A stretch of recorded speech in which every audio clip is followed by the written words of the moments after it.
failure was one of the most successful failures in the history of the human exploration.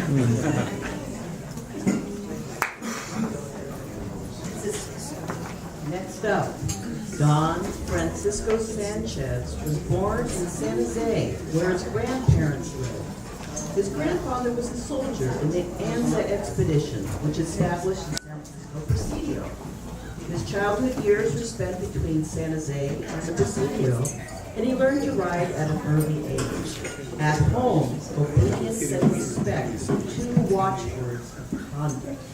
He was obliged to learn trades, so that an educated young gentleman was well skilled in many arts and handicrafts, making soap, pottery, bricks, and tanning hide was part of his skills. Portraying the part of Don Francisco Sanchez is Ken Miles. Hello, my friends, amigos from the U.S. Let me tell you about the Sanchez Adobe, which is still here today in our beautiful town, Pacifica. It started before I was born, as you probably recall. I was born in 1806, but it really began with the Anza expedition that came to, that followed up behind the Portola expedition. And this expedition by the Anza was to establish the missions and the colonists, the colonizers, as we would call. And we were mostly pure Spanish, but we had some of mixed blood as well. And they began to build the missions immediately and a presidio to protect the missions from the pirates that were roaming the seas at the time. Most of them were English pirates. But in our job too, the families of the colonials was to defend the missions and the presidio against the Indians, not like what we were doing, as well as other intruders. But the first thing they really needed was food. So where did they get their food? Most of San Francisco, as then called the Uruguay, was sand dunes. And you can't grow much on sand dunes, not even livestock. So they knew a place that was down the coast a bit, and it happened to have beautiful agriculture, sun, and the right conditions for moisture and everything. And that is here, the key.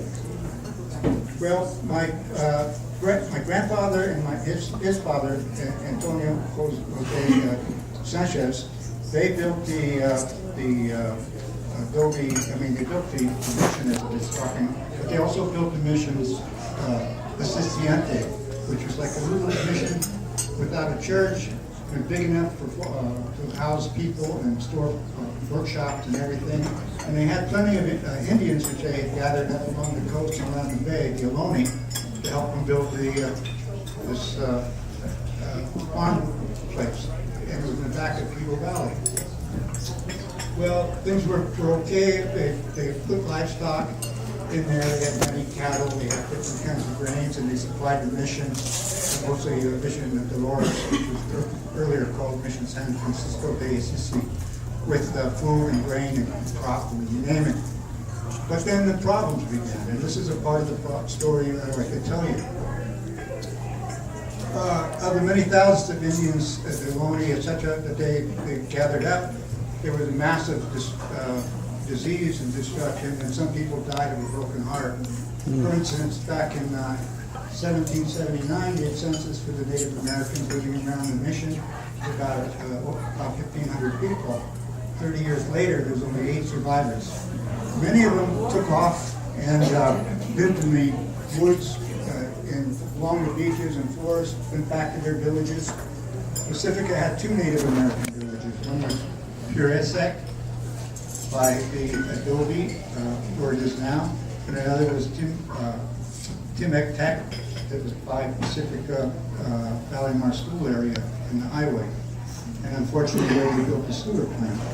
But we, as a young boy, we had other things that were happening. We had intruders from the north, the Russians were coming down. We had intruders from Canada, the British with their Hudson Bay Company. And also we heard thunder and footsteps coming from the east as the Americans gobbled up parts of New Spain, Florida. Then the Americans moved into Texas, and then they started eyeing Arizona and New Mexico, and we or just a small garrison, were worried about this. This is a very difficult time. Also, what happened that complicated matters was that many of the Native American people throughout the Americas were beginning to revolt against Spain, all the way down from the tip of Terra del Fuego up to Mexico. All of these colonies were beginning to break apart and ask for freedom, much like the 1776 American Revolution. So, being a loyalist to the crown, our family stood to fight and defend us against the Mexicans when they came up with their renegade armies, and which we did. We fought. I was only a young boy, hardly 14, when I rode as a cavalry person and fought against the Mexicans.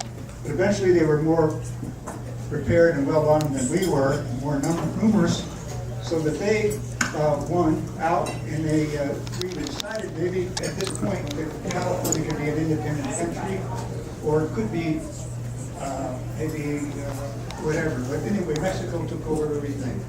They said, if you want to be loyal to Mexico, you got to become a citizen. If not, leave.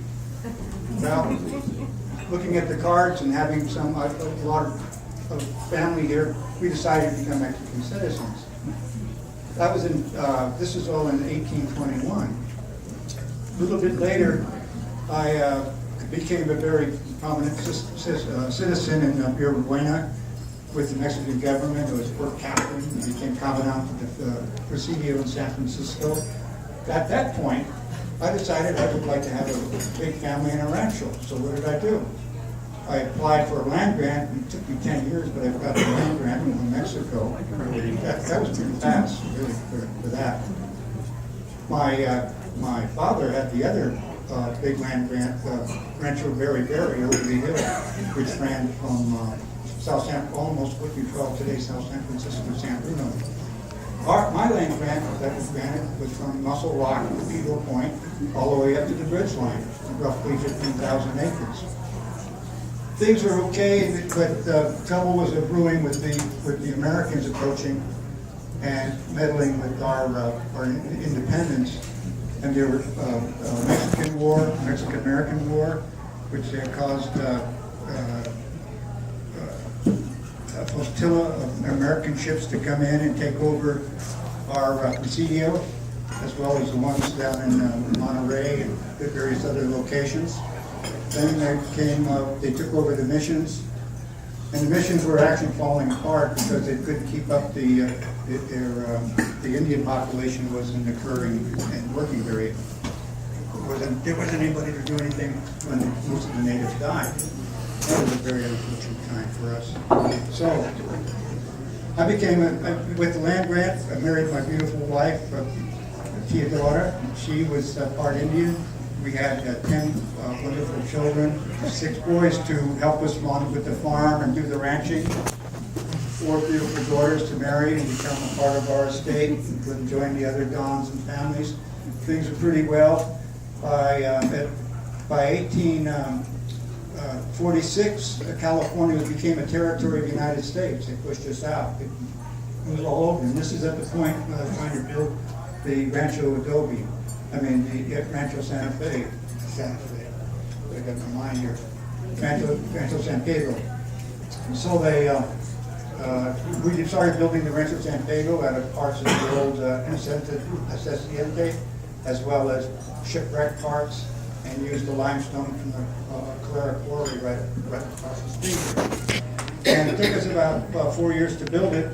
By that time, San Francisco now was a big city, and California was a state, and things were no longer serving as any public capacity for the Mexican government because it no longer exists. In retrospect, I look back and I think, well, this is a very, very, very bad time for most anybody. We watched so many Indian died, and we're taught about the lesser gods of sin and pain and redemption. Whereas now that we have San Francisco, a big boom town, I would not have my kids come there. But I think what happened eventually, that San Francisco could have been a nice city, and that had it. Thank you very much. Bravo.